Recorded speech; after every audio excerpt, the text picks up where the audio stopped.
First you flick this switch, then this switch. That activates it. Then you push this button, which will give you 5 minutes to get out of there. Now, whatever you do, don't push this button, because that will set off the bomb immediately and we'll all be dead. Now, repeat back what I just said. I am Groot. Uh-huh. I am Groot. That's right. I am Groot. Flashback. Okay, so the player I will talk about is JLINGZ. He's a much better player. Okay, he's a much better player than people actually think he is. And I feel like the loan move to West Ham, right, is going to actually prove to people how good actually he is. I cannot believe what I'm hearing. I cannot even believe he's in the conversation. You're talking about a player who went 2019 with 0 goals and 0 assists. No, but we are talking stats. And the stats say that in 2019, in the Premier League, he had 0 goals and 0 assists. Living in the sunlight, loving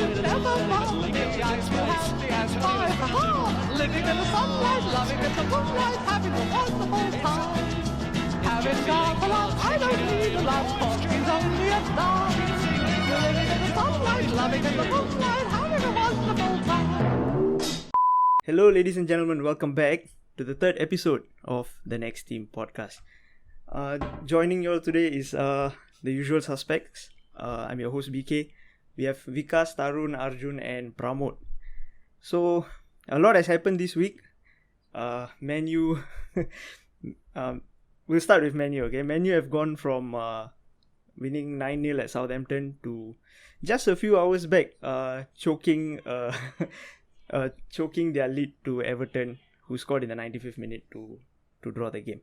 So, we'll start off, as usual, with Man U. That seems to be the theme in every episode nowadays. So, we'll start off with the 9-0 against Southampton first, guys. Okay, our resident Man U fans, come on. What are your opinions? Pramod, why don't you start first? Oh, yes. okay, sure.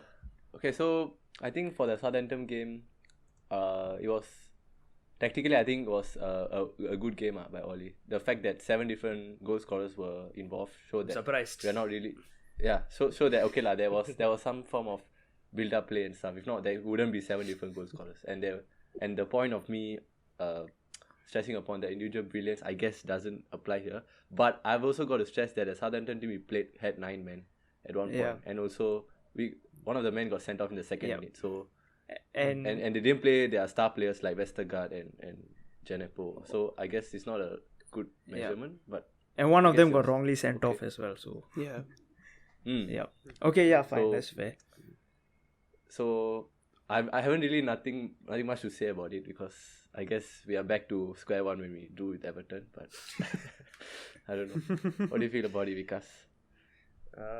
Okay, I mean the 9-0. Okay, first of all, right, I don't think playing with 10 men. I think we shouldn't discount the fact that playing 10 men is just a given that we should win it. We should still be ruthless. We should still be scoring the goals, and credit where credit is due. And we actually got the result. And 9-0 is no easy feat lah. So we should give Ole and his men some credit. And it definitely wasn't 9 individual pieces of brilliance. Yeah. It can't be, okay. And another stat, we are currently the leading scorers in the Premier League. United, we have scored 49 goals in the league. Okay. So, and we are above City, we are above Liverpool. How many above City? Actually, wait, no, I have the answer to that. How many over City? Oh, 10 more goals over City. Oh, well done. 10 more goals. I mean, yeah, exactly. So, I mean, they may have 2 games in hand over us. Is it 2 games? 2 games. 2 games. Yeah, 2 games. And the fact that we are scoring the most number of goals in the most competitive league, where it's been a topsy-turvy season altogether, I think you have to give the manager credit. You can't be telling me 49 pieces of counter-attack apparently is not considered proper football. And individual, it can't be just down to those 2 things, like individual moments of brilliance. It has to be something to do with the manager as well. He's doing something right to get us 49 goals this season. Yeah, I know defensively, we threw it away today morning, but fair play lah. I mean, Everton, I guess. I mean, our goals, I thought, were pretty good. The Rashford cross to Cavani was a very nice cross and very nice header. And Bruno, as usual, fantastic. What a strike. And yeah, I mean, we sort of threw away the lead, which is quite disheartening, but it's okay. I don't think at this point I can consider ourselves title challengers by any means, but what I would say is Ole deserves credit, and bringing in a new manager at this point in time won't achieve anything. We'll be back. In fact, we'll be going back 5 steps. With Ole, at least we'll be taking a few steps at a time. It may not be like big leaps, but you can't build a champion team overnight. And I think he should be given more time. He's bringing us in the right direction. Yeah. We are playing attacking football. We are playing good football that fans want to watch. We are getting goals. We're getting decent results. Maybe not the best, but again, Liverpool and City are very, very strong. I mean, City are definitely still the favourites to win the league. Liverpool, okay, let's see what happens later tonight. And then maybe we'll see. I hope Liverpool wins. Then it blows the whole title race wide open again. Yeah. But we'll save that for later part of this episode. Yeah. Okay. Yep. And one more thing is about the goal difference, because we got massively dislocated when we played Tottenham. So oh my god, the 9 goal helps with goal difference also. Yeah, and I still can't accept this fact. And if the title comes down to goal difference, because it could be, because the league is so close now. If we look back, we could have, like, the 9 goals may have helped in the future. So so definitely Ole has to give him credit. But finally, as I always feel, is not a strength, like a super strong side that we scored 9 goals. So but okay lah, he still deserves credit lah. Yeah. Okay. I mean, 9 is not a easy feat. Yeah. Regardless It's of only been how many achieved 3 players you're times playing in against. the league. Well, what do you have to say, BK? well, I mean, no, but 9-0 against 9 players, I think. To be fair, it's majority 10 men. Yeah. Most of the time. Yeah. No, but they got sent off in the second minute. It's like practically the whole game. Correct. they But played. these kind of teams will just dog it out and just, I don't know, And they had nick no, a result like- or something. And there are a lot of injuries, I think, if I'm not wrong. They didn't play a strong set. Yeah, On regardless, top of 9-0 is 9-0, bro. I don't see anything past that. I can't really look past that. 9-0 is 9-0. I was No, watching we should be scoring 9, I think. Oh my Wow. god. You're telling me we should... Okay. We should be scoring at least like 5 or 6. Okay. He's 5 or back. 6. Not really. Not Pramod really. is Yes, back. and No. Okay. I take that back. We should be scoring 9. We should be scoring at least 5 or 6. That's what I'm saying. Okay. 5 no, or You're 6 playing doesn't like- happen every day of the Dude, week. the guy who got sent off is a 19-year-old debutant. That's who they were playing. The majority of the team was those kind of players. They didn't have Vestergaard, they didn't have Jennifer, they have a lot of key players. So I feel Okay, yeah, So, I mean, yeah, okay. okay. It's, So, it's, like, it's a- okay, coming back to that same argument like that, we played 2-1 in the previous match. So we should be getting Waller 4-0, 5-0, is it? That's not how it no, works. Twanzibi is a proper recognized centre back. This guy is a debutant, dude, from the youth academy. Wake up, bro. He's not a his first game for Southampton was against United. What do you expect him to do? And he got sent off in the second minute. Okay, okay, ladies and gentlemen, from the next episode onwards, we will not be starting with the Manchester United results because it is right off the bat, it just goes off the rails. So those are the okay. So anything else to add from the two of you? Yeah. That's fine, lah. No lah, I think we should Okay. move on. Yeah. It's We have better a things to good discuss. argument. This is the stuff I live for. Okay, so the 2 Manchester United results out of the way, we have Arsenal results. Arsenal have lost 2 on the trot. They lost 2-1 to Wolves last week. And they just lost to Aston Villa last night. So, Arjun, come on, what educate me. What's happening? It's Enlighten the us. usual Arsenal false dawn. I mean, I've seen this so many times. Like our fans get overjoyed because we actually played proper football for like 5 games, and then, I mean, to be honest, the Wolves result, we got, in my opinion, we got the wrong end of the stick with that. I mean, Yeah, I was just getting to that. So, how much of these results are actually out of your hands, do you think? okay, the Aston Villa game we deserve to lose. I mean, you can't be making those kind of mistakes.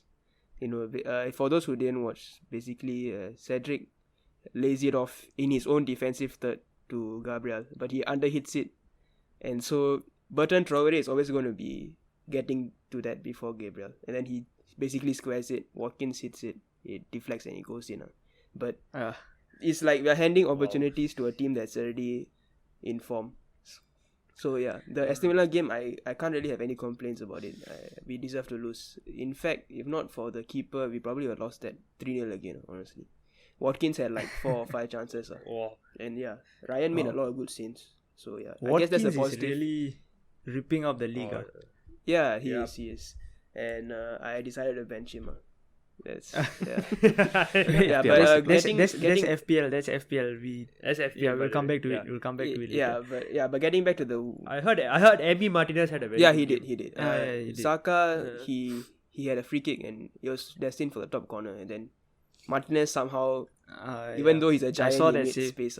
He made he Yeah. made that space in like a few seconds. I'm not sure how he did that. But yeah. Yep, I saw that. It's- Yeah, but I think he has the most clean sheets for any keeper. after Edison, yes. Yeah, Oh, but after Edison. It's 11 or something. going back to the Wolves game, I think that was the game that it kind of was out of control. It's very conflicting because the first 45 minutes is probably the best football we've played in a long while, and then somehow we are going into halftime, drawing the game and one man down. Yeah, so it's like, and we didn't even deserve that red card. Honestly, I mean, if you look at the nature of the contact, it's very incidental. Like William Jose, he during the backlift of his left leg, it clatters into David Luiz's knee. So I struggle to see how that's a foul. It's almost like David Luiz is getting more hurt from that contact than William Jose. And then Actually, Jose goes down like so- he's being sniped by like, I don't know, freaking Navy SEALs. And then I actually want to talk more about that in another segment later in this episode. Of course, I obviously agree that it's a harsh sending off. We will discuss more about refereeing and red cards later, given what happened to Souchek just a few hours ago. But is that all for Arsenal? I have a few things I want to say. Arjun? I guess Wolves made the best out of the opportunities that they got given. I wasn't honestly very impressed with them. But sometimes the results go but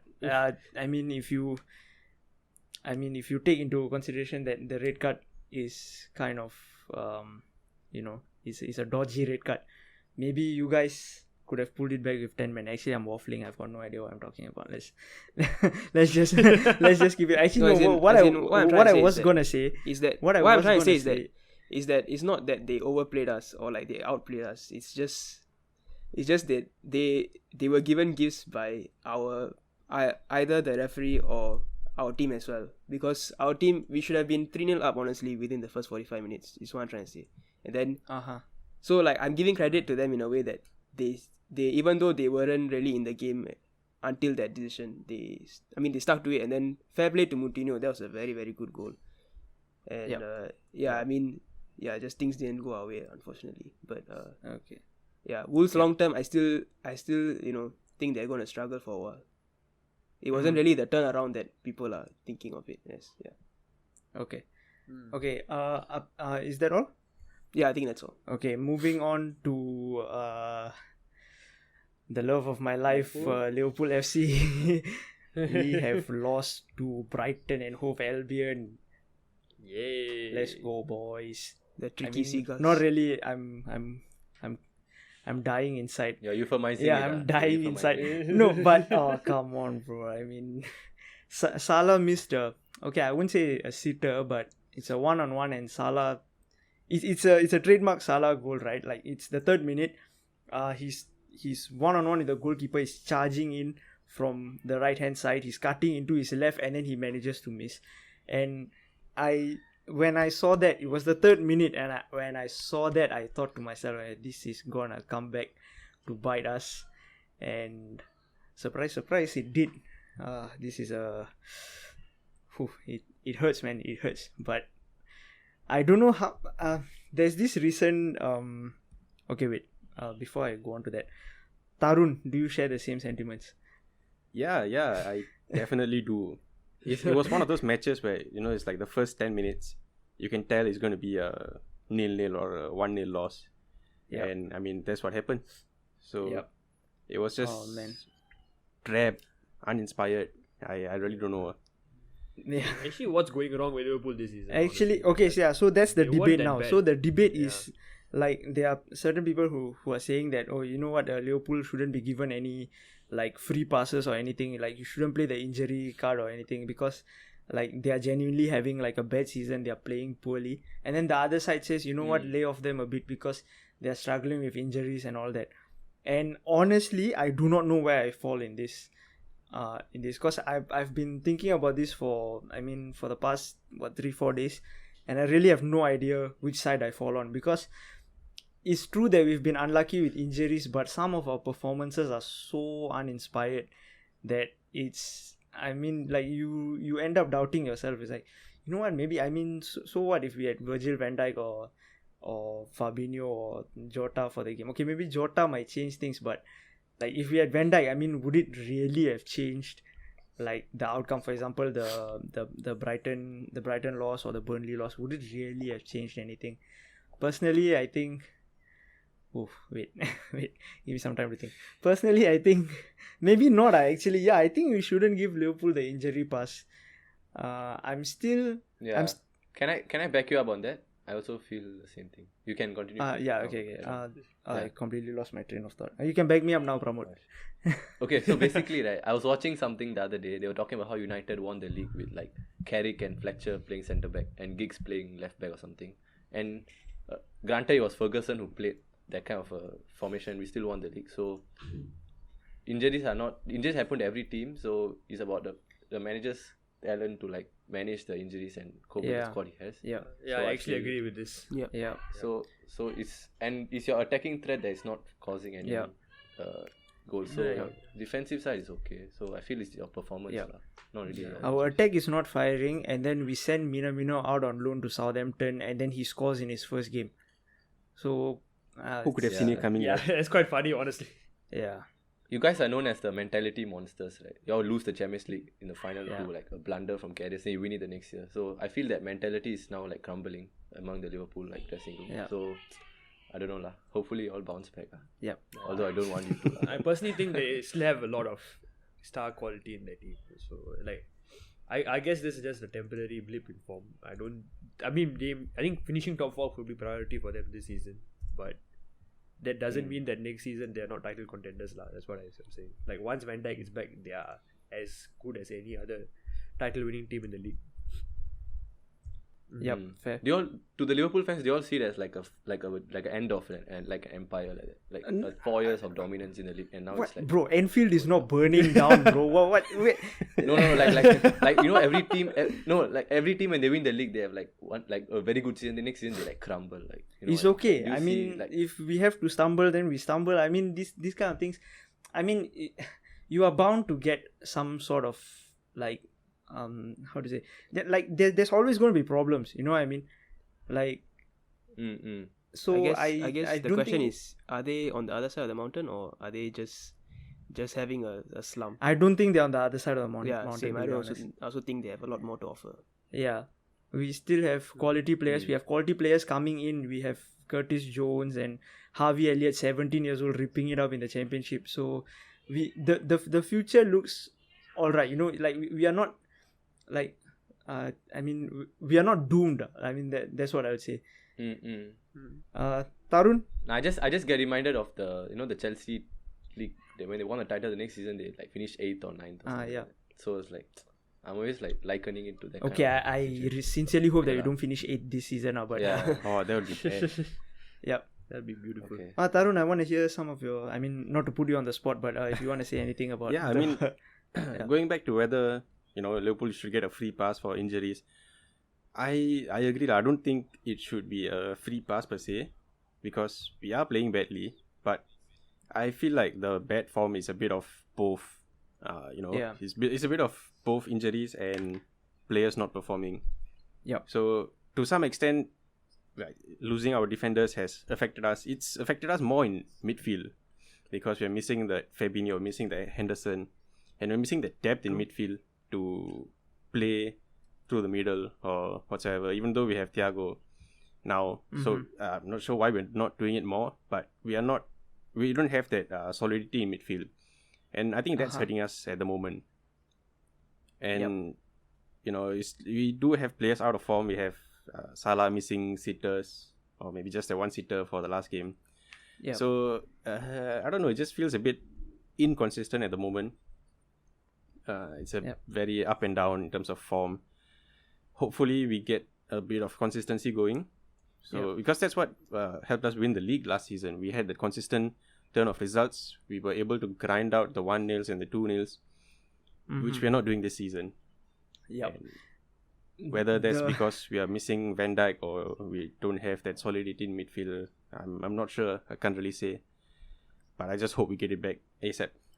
Yeah, it's I mean, we need some consistency, but it's an uphill battle currently because we are playing City tonight. So if there's a It's a good way to bounce back. it's a good way if to anything lah. bounce back, yes, but Or get walloped.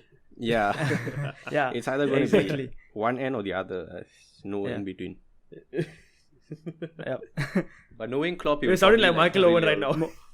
More on Liverpool and City later. Okay, the last recent result I want to talk about is Sheffield winning against West Brom last week. Sheffield 2, West Brom 1. So in our first episode, let me jog your memory, ladies and gentlemen. We were talking about how Sheffield United were actually on the way to beating Derby's record of the worst ever points finish in a Premier League season, because Sheffield had 5 points from 19 games. So for 38 game season, that equates to 10 points. And Derby had 11 points, and that's the lowest ever. In the 2 games that followed, they have won against Manchester United and West Brom, and they are and they They are now at 11 points. They are now at 11 points. So safe to say, Derby County, at least you guys, best case scenario, you guys won't be alone in your in your lowest points finish. But anyway, what I wanted to say is, do you think there is, because they're only 1 point behind the 19th spot, do you think they can pull off something incredible? Do you think they can stay up? I feel it's too late. It's like too late. Yeah, I same. don't know. Is It's like it? half the season already. I think it's. I mean, don't see them to staying stay up, up, they have to Okay. get ahead of Burnley, who are on 23 points. Yeah. There's So a no, 12-point gap. it's a 12-point game. Doesn't matter whether they can go over 19 or 18. The 17th spot is the most important. And the fact Newcastle remains are falling fast. Southampton are falling fast. they are, but I don't think beat they'll Southampton, to be fair, fall that yesterday. much. So much that Sheffield gets back. I don't know. It just seems very Newcastle are falling fast, he says, right after they won against Southampton. So unlikely. Yeah. So no, I think what. Bro, Joe Oleg scored, right? yeah, he did. Of course. Oh man, Just heartbreaks all round. I mean, I guess Sheffield United probably will have better form for the rest of the Premier League. And Yeah, I they'll- mean, they'll narrow the gap, but I don't think to an extent that they can stay up. I mean, call me a romantic, but I like a fairy tale or two. So I sort of want them to stay up, even though Klopp and Chris Wilder don't see eye to eye. But it's nice to see a great escape every now and then. You all remember Leicester, Yeah. and then they won the Premier League the season after. I mean, that's see, that's what we watch football for. So that's the stuff that I like, If anything, these relegation threatened teams are like, they have nothing to lose. Exactly. They will just play it for their lives every season. Exactly. So it's the other teams that should watch them. Yep. True. That's it. Still don't think it's gonna happen. And Tottenham. Okay, moving on to the next result. Tottenham lost to Chelsea. Yay. Moving on. Does anyone have to add anything to add on that? I have absolutely nothing to add on As that. an I'm Arsenal just- fan, I'm very pleased to see Yeah. this. I mean, every year it's they've won the league by November somehow, and then just Tottenham stuff happens. I mean, nothing more to It's say. happened Yep. again. I still can't believe that we lost 6-1 to this team. Like, it still hurts. No, I just feel like Okay, they have no Harry Kane. Harry Kane is there. Yeah, it's the linchpin. Without him, they are I mean, I just feel they started strong. I think they've just run out of steam a bit. It's just I mean, okay, you say Harry Kane, but I mean, They have Son, to be fair, honestly. yeah. So No, but they thrive on like the balanced Kane provides. I feel like it's quite Yeah. Because underspoken. Kane, about the work he does. Kane does a lot of dirty Yeah, work, yeah. actually. In Mourinho's team, he's such an important part of dude, Mourinho's play. honestly, after they go 1-0 up or like 2-0 up, right? I see him more as a centre back than a centre forward. He's like winning headers in one side, then he's scoring Yeah. headers in the other side. Actually more on this, actually. So, like, last week we were talking about whether, like, you should play, like, was it last week or the week before? We were talking about expensive football versus getting results, right? Yeah, I mean more like in this case you think about it, right? Mourinho's not having a very good run of fixtures lately, and I think because of the fact he's not playing good football, his job will be under much more scrutiny than maybe like someone else who will be playing more expensive football. So yeah, coming back to that, I feel like that will actually affect his chances of staying in the job even more. Yeah, but Definitely. Their defense is quite dire also. No pun intended. But Oh my god. damn, yes. it's terrible. Here's Hove. They're playing a DM as a centre back. Here's Hove. And it's quite- Dini. Yeah, but to Okay, be fair, they are in I don't know the lah. finals of the EFL Cup. So I would say that if they won a trophy this season, they will still look at it as a success, given that it's been quite a while since they won. True. Yeah. Actually, guys, we're talking about Tottenham. We should also talk about Chelsea. I mean, fair play to Tuchel. Like, even though it's a Three clean sheets. 1-0 win, yeah. Oh, for I mean, it's expected. I mean, it's the what do they call it? The New manager bounce. syndrome. Yeah, new manager Yeah. bounce. So, Yeah. if it's okay with everyone, I'd like to keep it moving. Yep. Yeah, sure. Okay. Let's go. Up next, we are actually almost wheeling back to the terrible refereeing that is on display in the Premier League right now. We'll start off with we have a few red cards to talk about. We'll start with David Luiz's red card against Wolves. Arjun, you have already touched a bit on that. Yeah, what I can recap. yeah, you wanna? Yeah. Go on. So basically, what happens is, so to be fair, the initial error was David Luiz because he gave away the ball at the halfway line.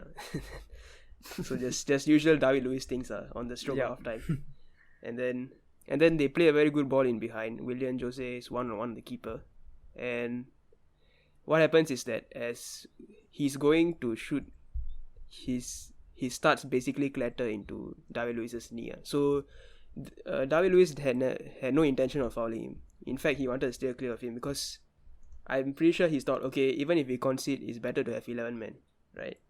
Little did he know, Craig Pawson and other ideas.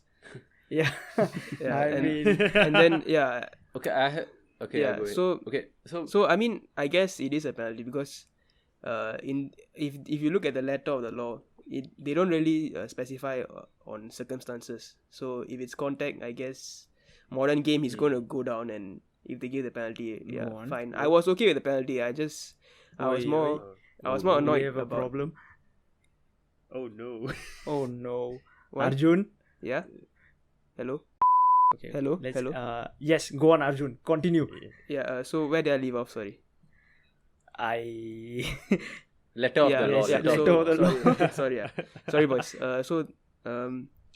If you look at the letter of the law, it is a penalty because they don't really specify on the nature of contact, and yeah, it's just one of those unlucky scenarios. But to send him off for that, I don't know. I feel like in this instance, I kind of feel like the refs are let down by the rules and how much power is taken away from them because they can't even use common sense in these kind of decisions. Yep. Like I'm pretty sure Craig Pawson knew That's that true. wasn't really a red card, but he had to give it because it's a denial of a goal scoring opportunity plus he's the last man.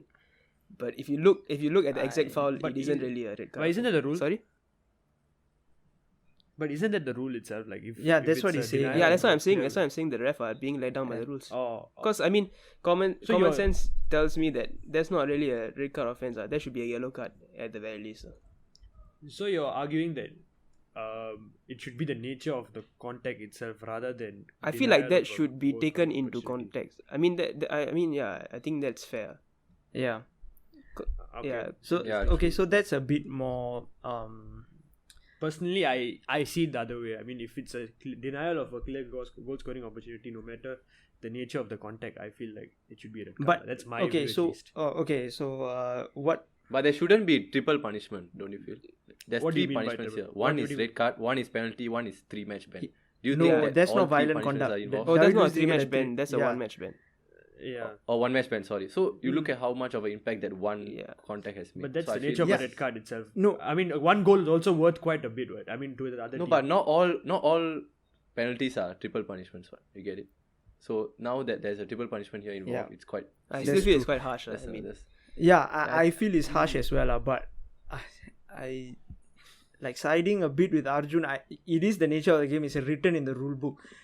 Like it's written that way, but then we should be questioning why is it written that way, Yeah, because exactly. Yeah. it's like that amount of contact I feel is not enough to go down. But I mean, that's the nature of the game nowadays. You feel contact in the box, you immediately go down and you are rewarded for it. So Yeah. I feel like you are being rewarded for, I mean, it's like a vicious cycle, right? Because like a certain rule is being made, and then it has like a like there's like a Loophole. yeah, there's like a loophole, and then players exploit it. So another rule is made, and then there's a loophole, and then players exploit it again and again and again and again and again. Do you all feel the same way? Yeah. So but to be fair, they haven't changed the rule, right? no, They haven't a changed few it? seasons ago they changed it, right? To Oh, no wait, guys. okay. Honestly speaking, okay, I might be waffling right now, but didn't they take off the last man rule? They did. Like, It's if no you- longer a straight red. Yeah, it is. So Yeah. No, I think there's a difference. Okay, denial of a goal scoring opportunity and last man are two different things. I could be the last man, but it may not be a denial of a Yeah, clear goal exactly. scoring opportunity. So that's the thing. So, but here in this case, right, what I personally feel, it was a goal scoring opportunity. No matter how minimal the contact is, right? I think the nature of the game is, if it's a denial, it's a red card. I mean, I know it's harsh. Yes, it is harsh. Being a defender myself, I know I'll be very, very angry if I was Wow. David Luiz. Yeah, I know the pain. I've considered many. You're plugging yourself. yeah. Okay. Honestly, yeah. I mean, it is the way, but I guess when you come to refereeing, it should be more black and white. That's what I feel. If it's a gray area, right, it's always open to debate, and there will always be criticism. yes, actually, my view is, I wanna if it's black and white, yeah. yeah, okay, I wanna talk about the gray area for a moment, because pre-VAR, right, there was the gray area that or gray area excuse, whatever you call it. They say that okay, the ref, like, he doesn't have like the advantage of replays and everything. So if they get a decision wrong, you're always like, okay, you know what, that's understandable because of the speed of the game and everything. Like, soft contacts might seem hard, and the speed the players run, they might fall harder and everything, that kind of stuff. So if a referee wrongly sends someone off, we can attribute it to that gray area. So VAR was introduced to eliminate that gray area. But why are we still discussing, like, why are there still like 50-50? There shouldn't be any 50-50 decisions already, right? It should be either this way or that with VAR. But you've just taken off one gray area and just replaced it with another one.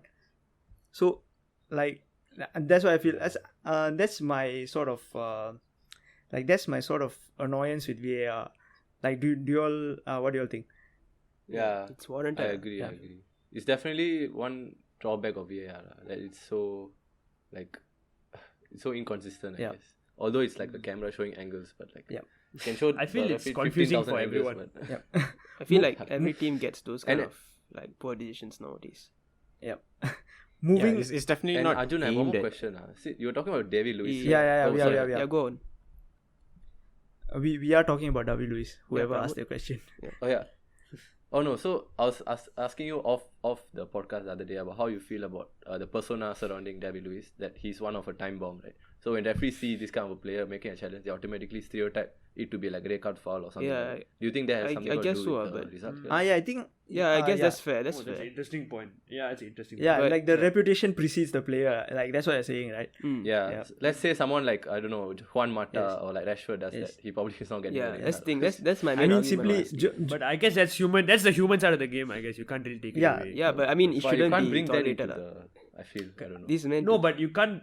It's hard to measure that also. That's what I feel. Yeah. Okay. Yeah. Mm. Yeah. So Actually, yeah, another so point I wanted to basically, bring up is that Yeah.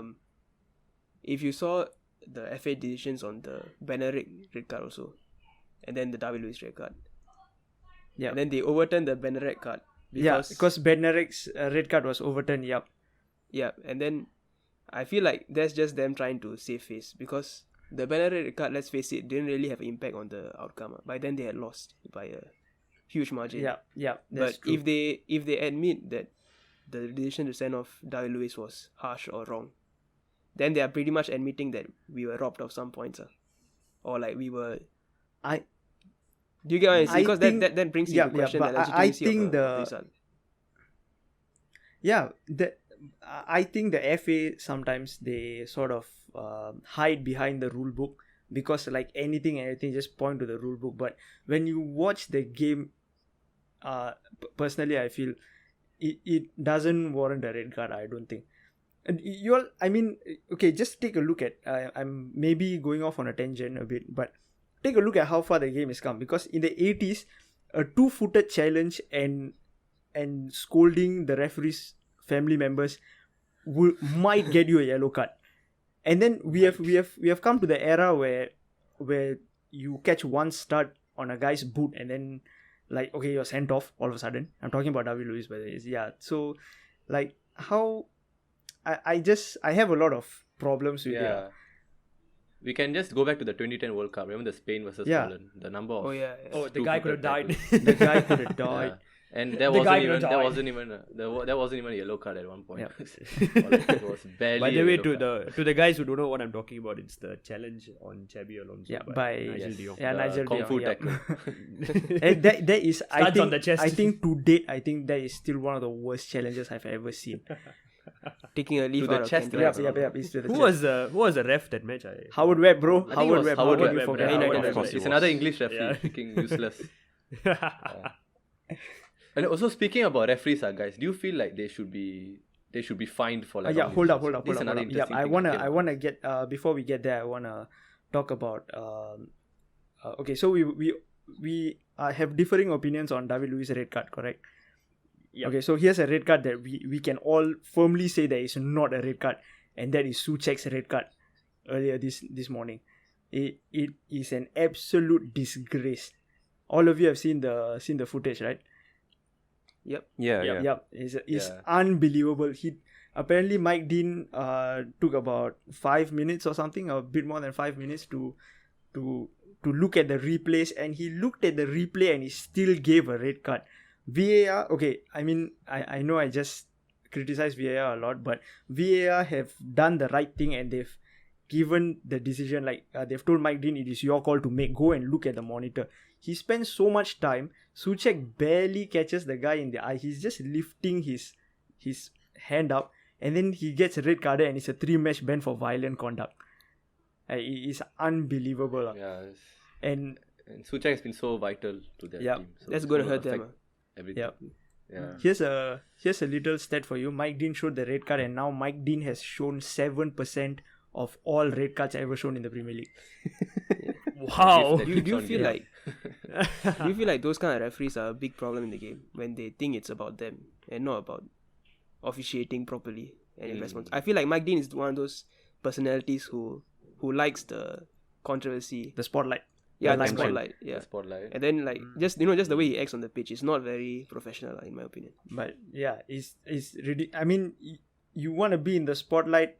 I mean, too bad you're not a Kardashian, bro. I mean, do your job as a referee. Like, Yeah. it's a disgrace, bro. They should be Pramod.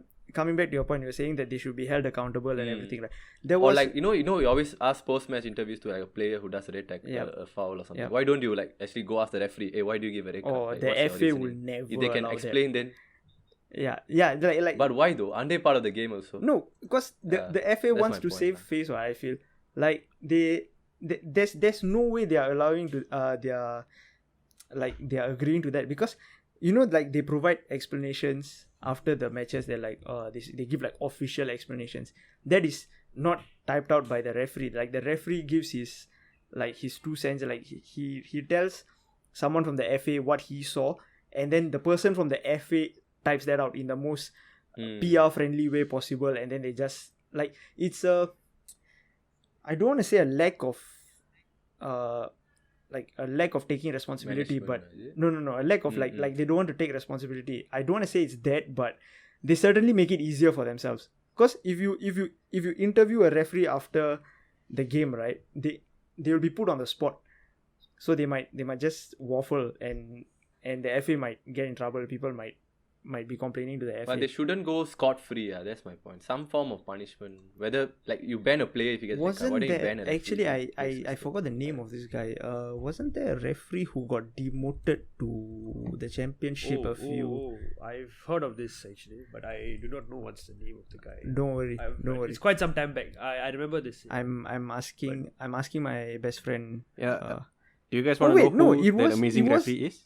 It was Mike Dean. It's Mike Dean. Yeah, it's Mike Wait, Dean. what? He was demoted to the championship came in back up. 2017. 2017, yeah. Oh, Oh, wow. Wow. Fantastic. How is he back? No, but What a I comeback. mean, maybe there's Maybe a he shortage earned of his way referees. back, Well, he's just shot himself. I in think the they got foot. this like grace period. If you don't make mistakes for this amount of time, you earn your spot back or something. Or maybe there's just a shortage of referees. I find it hard to believe he didn't make Yeah. mistakes. Even in the championship, right? Yeah. Your demerit points get reset to 0 once you. Oh. Oh my. I don't. But yeah, it's definitely referees are one to blame for like all these stray cards. Yeah. Okay. And do you guys So think are we done that, with the? Okay. Go on. Yeah, do you guys think that one more not question. having fans is affecting this in any way? I That's a think very good to a degree, yeah, like the game is being affected in quite a few ways because of the lack of fans actually. But referees for sure, if they are not scared that they're gonna get booed or something, okay, maybe like Premier League referees, maybe it doesn't really matter to them, like they don't care if they get booed or not. But like I think it does have an impact. Actually, I would think of it the other way. If there are no fans, right, they have no pressure to give a certain decision, Yeah. and it should be more objective, if anything. So it's even more surprising that they're making. Okay, you can see it that way as well. Yeah. Yeah. That's good. But that's okay, good. I mean, I can see the point. Maybe the referee is actually unsure, and maybe he can perhaps be influenced by the crowd. Maybe his thinking is influenced towards one side. When he maybe like listens to the crowd, or like the crowd sways him to a certain decision. Mm-hmm. That element is always there. But I feel like overall decisions should be much better because it should be more objective and by the referee itself. Yeah, that's true. It's Hopefully one day football can go to the like tennis and cricket where it's just so like clear cut foul or no foul. Or I don't think that's ever going to happen. I don't think it will ever happen. Because I don't think it's ever gonna happen. football is a very subjective game compared to tennis. You're either in or out, right? I mean, it's very easy to make the decision. Yeah. And I think They could perhaps put like chips in each footballer's boots. Oh. Then once they hit a certain threshold, it's a foul or some shit. But that's going to how to spoil the that game. that will be worse than VAR. Yeah, I feel like Yeah, that's going to be quite bad. Yeah. But yeah, I can't think of any other solution though. But yeah, one day, I don't think one day, someone will come and save the game that we love. Premier League refereeing was never good to begin with, but now it's just a mess. Maybe you can just use a robot or something as a referee. A drone or something. Oh my god, that's just bad. I wouldn't watch that. let's go into Rocket Maybe we can move on. My man Pramod living in Back to the Future is going to 2045. Because you can take out the human side of it, which is causing all these issues. Anyway, Yeah. let's move on. Okay, let's move on. But swiftly moving on from the topic of refereeing, I want to spend a bit of time to talk about clubs that are punching above their weight. Specifically West Ham, I'm a big fan of them this season actually. They are doing extremely well. Just trying to pull up the Premier League table. Yeah, they are currently sitting at 5th, 1 point behind Liverpool with a game in hand. Liverpool have a game in hand, sorry. So they've played one more game than Liverpool. And Leicester are 3rd. Any other teams? I'd say Aston Villa, I never expected Aston Villa to play this well because they have 2 games. Okay, they have 2 games in hand over West Ham and they are 4 points behind. So if they win the next 2, they'll have 41 points. So they are in very good shape. Honestly, Aston Villa. Do you think Leicester is punching above their weight? I don't think so. Because I feel like they have been at this level for like a few years. I don't. True. Okay, what I feel is they go under the radar because we always discount them away from the title race ever since their win in 2016-17. Yeah, they finished 5th last Always season. think the big. Yeah, and honestly, they were doing very well for the majority until we somehow managed to take it away from them in the last day. But apart from that, I mean, even this season, I would say they are well. I mean, okay, title race is still a far-fetched ambition, but I think top 4 they're well on their way to achieve it. In fact, last season, I think even if it wasn't for that COVID break, they were probably, I think that broke their momentum a bit. I mean, If it wasn't for that, I think they might have finished in the top 4. They were in a much better position to do it over us, definitely. if you look at the table, Yeah. they are actually, in terms of numbers, they are more in the title race than Liverpool actually, because they've played the same number of games as us. They have 2 more points, so they have a game in hand over Man U. So if they win the next game, they'll be level on points with you guys. If they win, if they win 6-0, they beat you guys. But they go second. But And we also have to take note that they don't spend like more than 60 million. Honestly, so it's insane. it's really quite impressive that they can win the title. Then in the subsequent season, in the subsequent window, lose. They lost Kante first, correct? Kante And I think then Okazaki. I think. Okazaki. Okazaki is not really a... But he was. he's a good player, but for the title winning season, he was very. Yeah. Yeah, the title winning, No, I think actually- 4 strikers. Actually, 4 strikers were very good. The Mahrez. the title winning Come on, season Mahrez. is for me 3 players. It's oh my god, I've gone blank. Oh yeah, okay, Kante, Vardy, Vardy, and Mahrez and Mahrez. Yes, Yeah. yes, boys. Yes. Thank you. And all 3 of them are not playing now for Leicester. Like Vardy's injured and the other 2 are. Yeah. So See, it's they've very good managed that they're to. still They maintaining. managed to. For I think they still had a like for like replacement. You think about it. For Mahrez, they got Harvey Barnes. I would say he's a very good young player. Then for striker, they still retain Vardy, which is very commendable. A player of his caliber can easily play for another bigger club, and credit to him for staying. And for Kante, as I mentioned last week, Ndidi has been a revelation since he's come on. Mm-hmm. Yeah. So I think they've done very well in terms of recruitment, and maybe Arsenal can take a few tips from them. Okay, so As Liverpool fans, you all will know Rodgers, how he's impacted the club. Yeah. So definitely kudos to him. Also. I wanna settle this. So each one of you guys give me one pick. Who's your ultimate underdog this season? For me, I'd say it's West Ham. It's hard to choose between West Ham and Aston Villa, but I'd say it's West Ham. What about you guys? Okay. Underdog. Wow, I would say- can go for. Okay, fine, sure. Oh. Yeah, No, yeah, I was just going to say Leicester, but Okay, yeah. let's Sure. I mean Keep- they could pull off. Yeah, keep it moving. Next, Tarun. I would say Aston Villa, but I think Leeds deserves a shout out as well. Oh my god, he stole my. Okay, so we know that Vikas says Leeds as well. It's okay. It's okay to agree. No, Vikas. yeah, no. Actually, okay. As I mean, I know it's, My I know guy, it's United my fan. guy is so I'm used to bound for a meme. disagreeing with Pramod that he just wants to disagree with everyone right now. No, yeah, as in Leeds, right? I sorry, can I just Yeah, go on, talk go on. about Leeds, yeah. About Leeds, they actually okay. I think for them, right, personally, in terms of players, they don't have a Premier League quality squad, in my opinion, at least. Mm-hmm. Okay, and to be fair to Bielsa, right? Yeah, Marcelo Bielsa, he has managed to replicate the same style of play in the Premier League, which actually won them the title in the Championship, and I think that is very commendable. So I'm just looking at a few stats for Leeds, right? So in terms of number of goals they've scored this season, right, it's actually very, very high up in the league.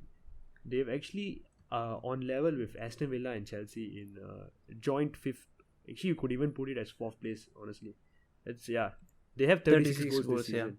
Yeah, which is very impressive. Like, I mean, considering like a club that's supposedly trying to stay up in the Premier League, they are comfortably in 11th, mid-table. Yeah. And by the way things are going, I know, yeah, I mean, there are a few games, yes, definitely they got clobbered, like by the likes of us. And I mean, they're definitely bound to have more results like that with their style They of have play. lost. They have lost more than they have won. So that's not a very good stat. But yeah. No, but yeah, I mean, to be for fair, in the Leeds- Premier League this season, like every club has been up and down. And Yeah. Wait, yeah, Arsenal coming- have lost more than one. Oh, yeah, no, I'm just saying, like, if Leeds were to win the next 2 games, they'll go above Arsenal, just saying. Yeah. So yeah, they have 2 games in hand over Arsenal. I was just looking at the table. So like, I mean, someone like Leeds, like, I think they are really doing very well. And coming back to the same point, I think like brave attacking football will get you some point of success it will get you some success at some point in time. And yeah, I mean, I compared maybe like in terms of relegation rivals, maybe like someone like Burnley, who aren't necessarily doing as well. I mean, I think they'll stay up, no doubt about that. But I'm just saying that even the relegation threatened clubs perhaps can look to this kind of free-flowing attacking football to actually get them to stay in the league. Yep, I agree. Yeah. They play very entertaining football, which I'm always a fan of. Okay, who else? Who else left? Arjun. Yeah, for me should be Aston Villa because they Okay. almost got relegated last season, and I know Yeah. that the decision went their way. The VAR decision that kept them Yeah, up. the But Oh yeah. that was just crazy. The goal line. How did the goal line? Yeah, I technology don't know, fail? but Oh, yeah, it's I think But look at what he has done to them. They have like yeah. rejuvenized. Plus, Yeah. I feel like goal Grealish line has gone up technology another is level. like 2010 technology, and he's managed to fail in 2020. It's unbelievable, man. So sad. Actually, Bournemouth are such a good club. I don't know where they are in the championship. Uh, I hope they are. I hope they're on the way up. Honestly, because they are such a good team. yeah. I really like. I used to like them a lot when they were in the Premier League. okay, so They are sixth. Yeah. Oh. yes, Okay. stats in the chance. fingertips. Who's top? Norwich top. Is it? Norwich, yeah. Oh yes, go on. Oh, okay. Yeah, Norwich, yeah, but you're- Brentford can go above them because they have a game in hand and they're 1 point behind. So can Swansea. Mm. Brentford. Oh, Swansea. It's been a while. Swansea. Oh wow, that's a throwback if I've ever heard one. Okay, is that all for underdogs? I want to keep it moving. Yep. I think so. Okay, now this might be the segment that you guys were waiting for. This is our new fan segment. We are calling it Shouts from the Stands. So the gist of it is actually very simple. Every week we will ask you a question through Instagram on our Insta stories, so be sure to follow us there. And we will take the best answers and discuss them and give the people who give the best answers a shout out on this segment. So last week we asked you on our Insta story, who is the most underrated player in the Premier League? You know, after the whole debate last in the last episode, we decided to ask you guys for your opinion, and we have received an overwhelming amount of responses. We have over 20 responses. We don't have time to discuss all of them. We will pick out the best and the most unique ones. So we have first and foremost, we have friend of the show Gokul with he says James Ward-Prowse. He's the free kick specialist and captain of a very good Southampton side. Who wants to talk about James Ward-Prowse? Tarun, you wanna talk I about will it? take this. Yeah, it's a very good shout actually. James Ward-Prowse. I don't think he gets the credit he deserves. He's captain of the side, of course. That's always a difficult job to take on. And Southampton may not be doing that well, but I think Ward-Prowse is in good form. He's scored a very good free kick just earlier against Newcastle. Yeah. I think it's like a penalty for him. Yeah, he's he's just- extremely good in free kicks. It's too good at it. ridiculous. Yeah. Like, The way he strikes the dead ball is so. you know, this is the first, like, I think like this is the first player I've seen since Payet who is like Oh, so yes. well versed in Such the a free kick free kick. specialist. Yeah.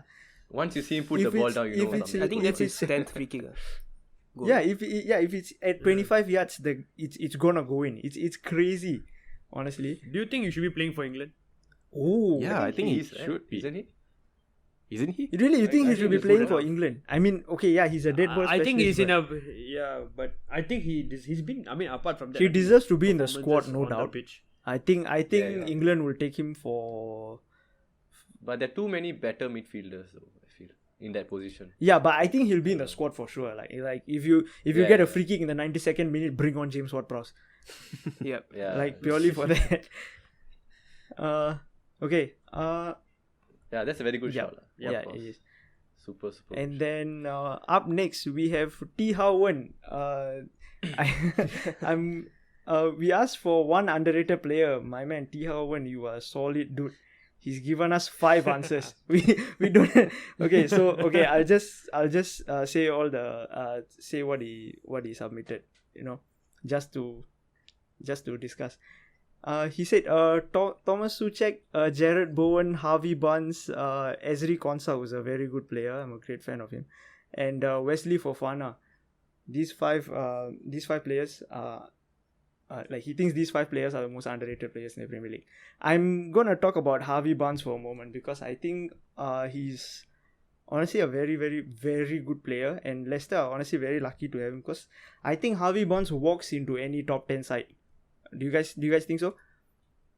Top 10. I would say even top six. Top Top six. You think he walks into any top 6 side? I don't With think his he form, walks in. yeah. I don't think he Maybe walks. not Liverpool. I think he's ideal for Liverpool. Leicester. I think he's ideal for Leicester. Yeah. Yeah, he's the ideal best for club Leicester, for but Leicester. like in terms of skills. So some stats this season: 7 goals and 3 assists in 21 appearances. I know it might not sound like much, but he does. He has quite a lot of key passes actually. I can't find the. Oh Jesus. Okay. We roll over the key passes point. I can't find the stats. Anyway, something. Either way, I wasn't going to dwell on it very long. What I do want to talk about is very impressive. He's a winger and he's only been caught offside 1 time this season. Ooh, that is In good. 21 appearances. So Un- that is very impressive. Unlike Rashford.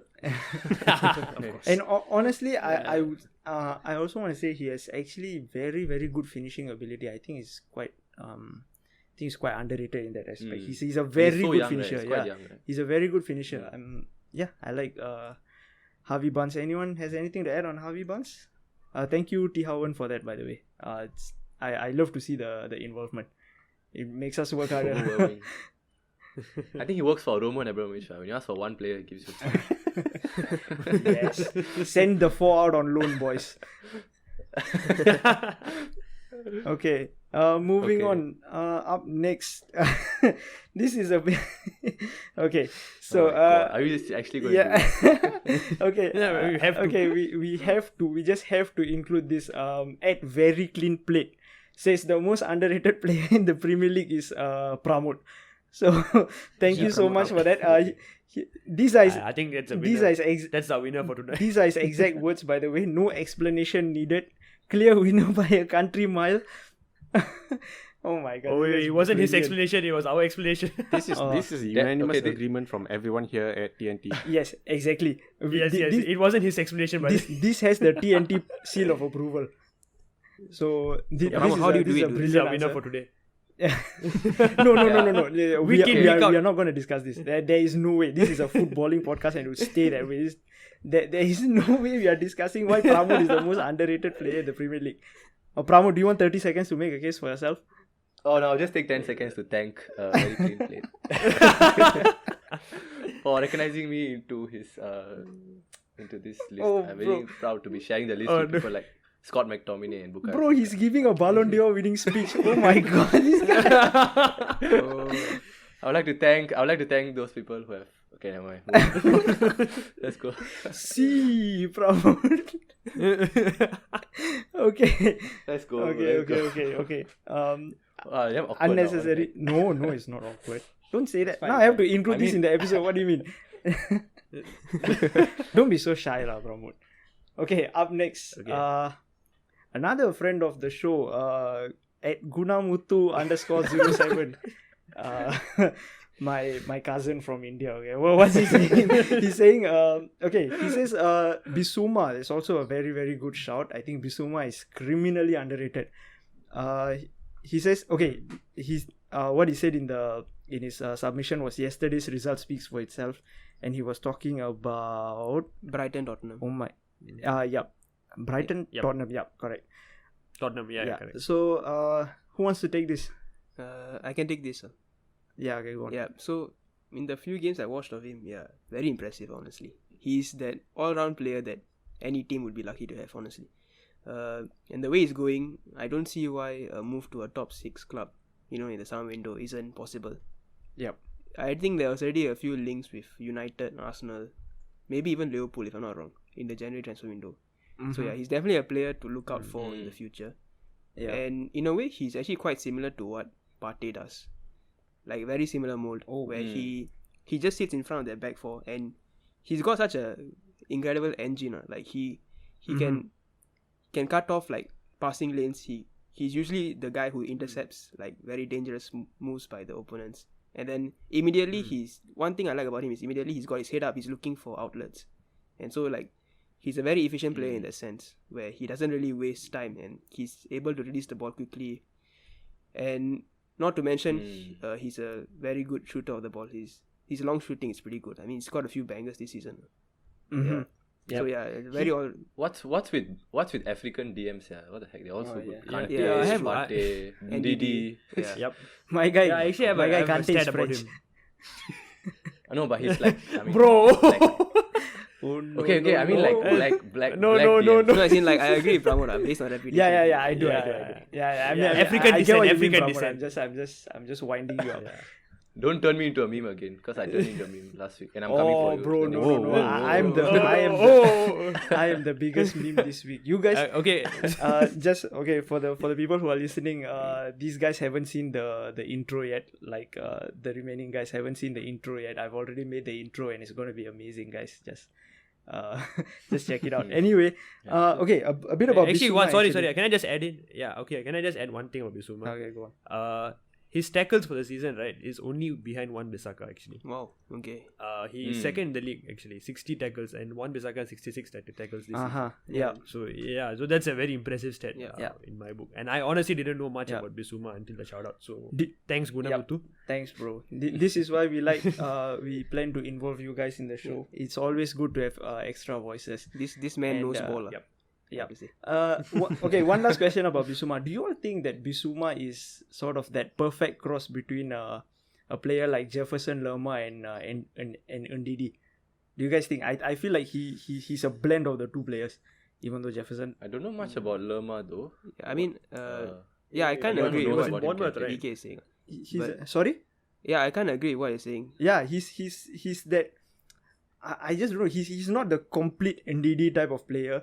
Yeah. Like he's not he doesn't have like the distribution to be considered Ndidi level, but he has a bit of that, and then he's also very good defensively, like Yeah, Lerma. for- So yeah, I think for me, his that- potential that's why is close to what Partey is doing right now.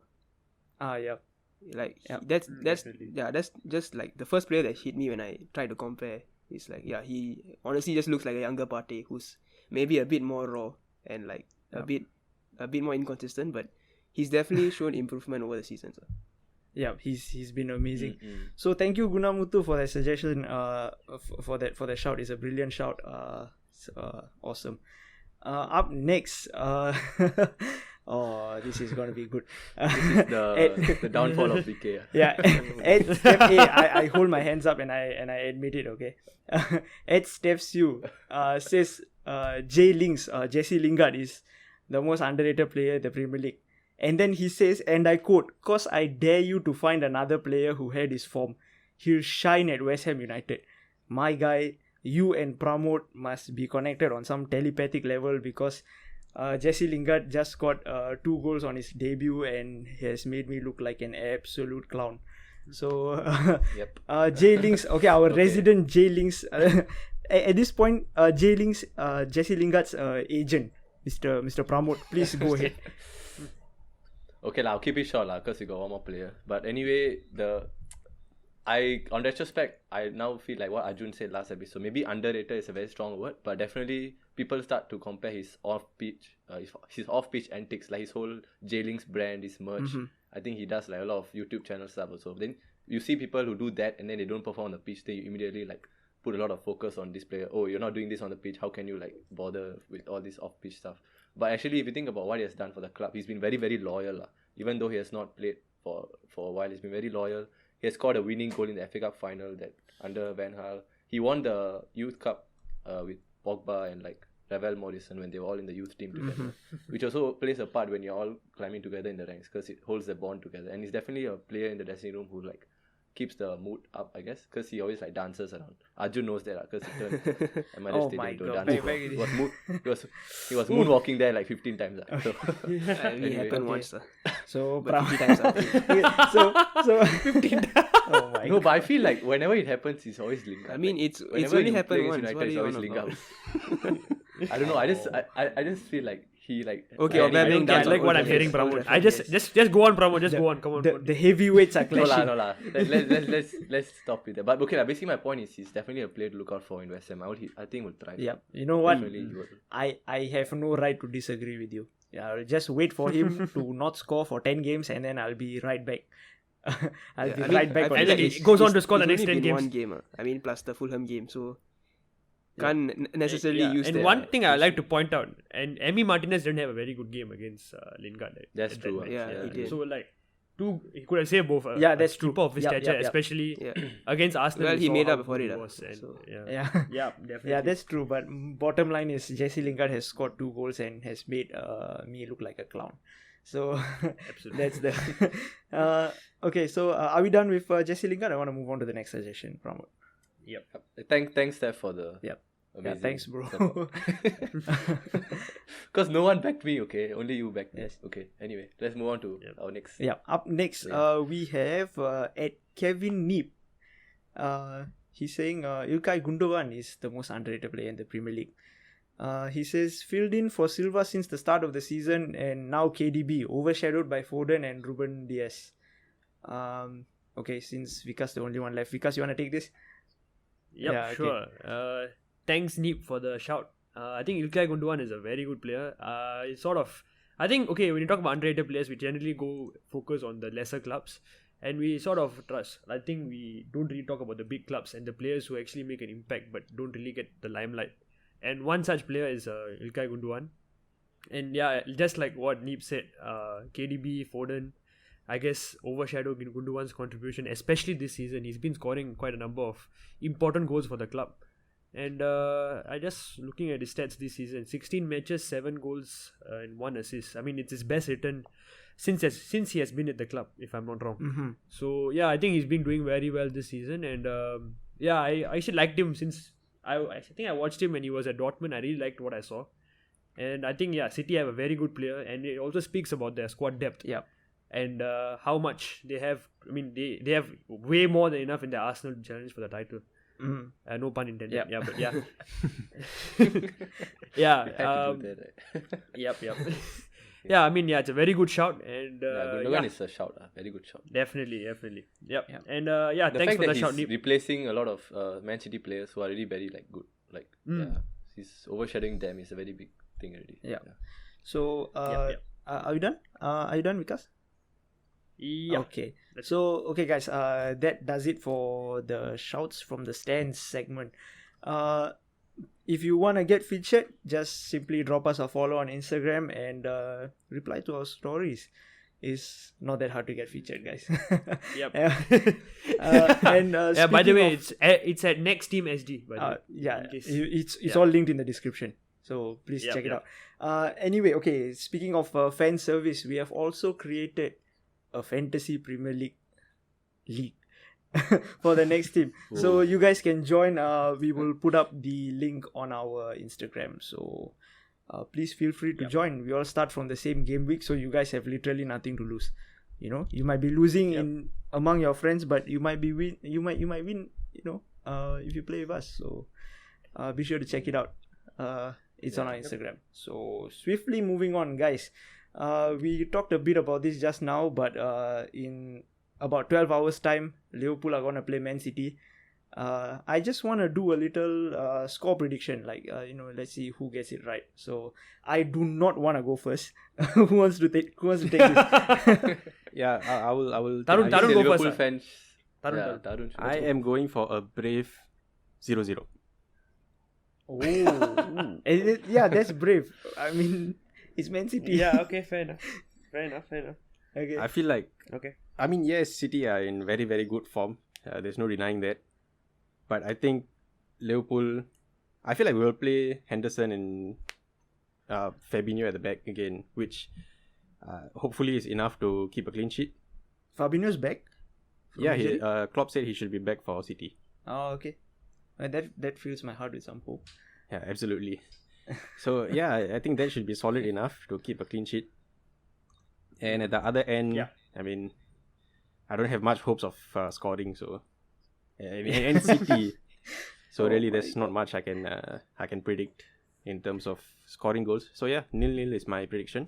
City don't have De Bruyne, right? Yeah, they they don't. Do they have De But Bruyne? I don't think it's affected them in any way at all. Okay. Yep. They have Gundogan. Yeah. So Yeah, exactly. Absolutely. Okay, up next. I want to go last, guys. So whoever wants to go next, please take the floor. Okay. Okay, I will just quickly finish this because I don't follow either of these teams. I just think it's going to be like a boring 1-1 because I feel Liverpool have to maintain that they just lost back-to-back Anfield, so they probably won't go too aggressive. They'll just hold for a draw. Okay. But yeah, that's about it. Okay, Vikas. Okay, I have a bold prediction to make here. City are going to wallop Liverpool 4-1. Oh, it's an Anfield as well. No, that's the That's the darkest I could end up timeline. looking like a clown, or I could end up looking like a Nostradamus. But honestly, I mean, I can't hold it against you for saying that because the form speaks for itself. Arjun up next. Let's see. I think 1-0 to City. I feel like it's not going to be a game of many chances, but City with the quality that they have at the moment, most of their attacking players are in form, whereas Liverpool is almost the opposite. Mm-hmm. So yeah, I just feel like they'll nick a goal, and then because they're so solid at the back, they'll probably shut out Liverpool. Yeah, Okay. 1-0. Yeah, Okay. that's a fair prediction. Okay, so out of the 4 people who have gone so far, literally no one has predicted, no one has backed Liverpool to win. So I'm gonna go where no man has gone before, and I'm gonna say that Liverpool are gonna take this 2-1.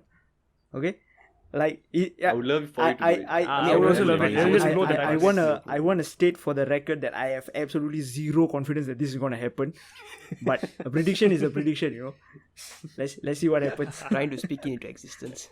So we have let's see. We have 0-0, we have 1-1, we have a 1-0, and then you have Vikas who says City are gonna wallop us, and then I say that Liverpool are gonna win 2-1. So there's no way we're gonna get this prediction wrong, guys. yeah, I think there's Cover gonna, all no, as in I think one of us might actually get the 0-0, 1-1, and the 0-0 and the 1-1. They are very good predictions, and the 1-0 also. So Yeah, I can see it all happening. Okay, so I wanna keep it moving now. Coming on. All the best to Liverpool. now coming on for the moving on to the L of the week. This week's L of the week is I'm gonna give myself a special shout out. It's an L of the week because of Jesse Lingard and everything. But the proper L of the week this week is actually Ajax, who have had an absolute howler of a week. Firstly, Onana has been given a 12-month ban for doping by UEFA. And Ajax said that the violation was actually a result of a mistake by Onana. Like, he took some pill from his wife, like some medical pill, and then it had one banned like a chemical in it or something, and then that showed up in his urine test, and so now the guy he's banned for 12 months, which is actually substantial when you are an athlete. So that's bad.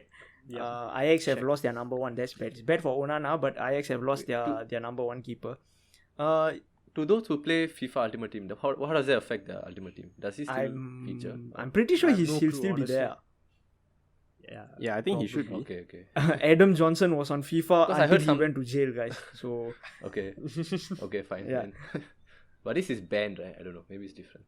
Like, what do you okay, mean? anyway. Okay, never I'll check and let you know, More Pramod. serious offense. Yes. Okay. And then also to pile on to Ajax misery, actually, this happened before the Onana ban. Their record signing, Sebastian Haller, is actually not registered to play for the Europa League knockout rounds. So that is substantial, because for a club like Ajax, they want to win silverware, and their record signing is not playing in the Europa League knockout rounds. I think a club of their size should know whether the player is registered or not, and they failed to check the most basic thing. So No, their reasoning was the funniest thing, honestly. go on. It's like when a teacher asks you, where's your homework? Oh, I forgot. Oh my It's god. like- did they actually did they they just said say, that they like forgot about him. That was their. did they honestly, actually use the word forgot, or They, usually they they actually say used like the word forgot. Dog ate the homework. they usually say like a lapse in research accuracy or some stuff like that. No. They actually say they forgot. I mean, Yeah, and Ajax. The funniest thing is when I was reading the news, I was like, wow, this is something Arsenal will do. So, Yeah. so I was like quite surprised. Some other club is capable of this. Just absolute clownery. Yeah. So Ajax, everyone loves Ajax, but I'm sorry, this week you are the L of the week. Moving on to the dub of the week. Pretty minor dub of the week this week. It goes to actually Diego Jota. He's first in the world for foot champs on PlayStation. He's going 30-0 during the weekend league. So big ups Diego Jota. So I guess we are talking about Liverpool get some. Actually, win, can I give a shout for the dub also? Like I was thinking of Brighton actually. Go on. Like and this is a serious one, lah. Yeah. They beat Spurs and Leicester in the same week. To be fair to them. Yeah. Liverpool. So that's a Spurs pretty Spurs- big dub Spurs and Liverpool. to me at least. Yeah, that's impressive. Yeah. Yeah. That's a very good shot. Yeah. Actually. Let's say Leicester, sorry. Yeah, my bad. Yeah. Yep. Mbappe become Mbappe for one. Okay, yeah, you know what? I don't really. Yeah, it doesn't sit right with me having a FIFA thing as the dub of the week. So, congratulations, Brighton and Hove Albion. I'm sure you guys are honored. So, you guys are the dub of the week for this week. And with that, if you guys are wondering where Football Mythbusters is, we are not doing it this week because we don't have enough time. So, with that, we come to the end of this episode. Thank you guys so much for watching. Leave a like, subscribe, follow us on Instagram to be featured weekly, to have a chance to be featured weekly on our show. And yep, that's about it. See ya. She and I enjoyed some banter together.